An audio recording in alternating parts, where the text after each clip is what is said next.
ラミネートや合皮で作るコインポーチの作り方です。裏地なしなので簡単にできます。作り方は前回のものとほぼ同じです。この2つは合皮で作っていて、ダイソーの合皮を使いました。革っぽく仕上がるのでプレゼントにもおすすめです。前回よりもさらに小さい7センチのサイズも紹介します。材料はこちらです。ラミネートが横12センチ、縦7.5センチ。あとファスナーです。違うサイズで作る時の布のサイズはこちらです。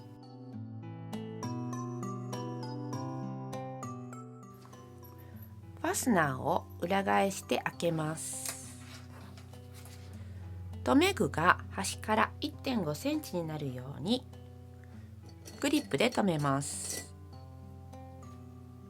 ファスナーの端を折って押さえたまま押さえを下ろします。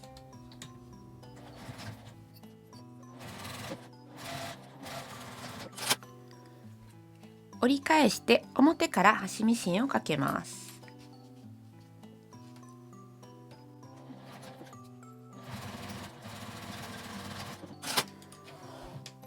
ファスナーを閉めて、ファスナーの端に布の端と同じところに印をつけます。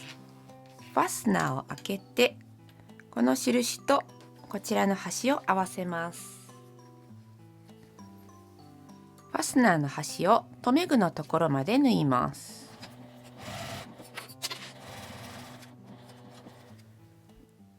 端を折って最後まで縫います。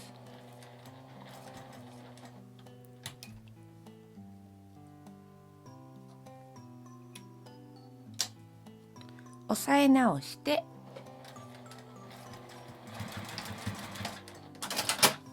こちらも表側に折り返して端ミシンをかけます。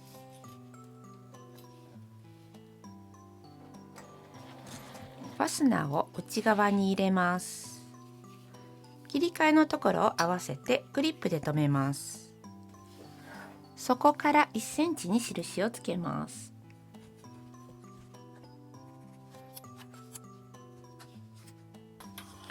底を内側に折り込んで印と印を合わせます。両端を1センチの縫い代で縫います。縫うときは底から縫うときれいに縫えます。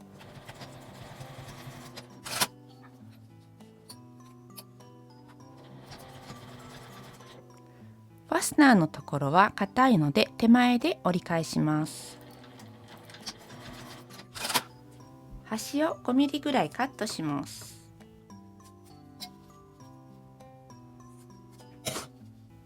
ファスナーを開けて表に返します。ファスナーを開けるときはこの引っ張る方を手前に出して押すと開きやすくなります。これで出来上がりです。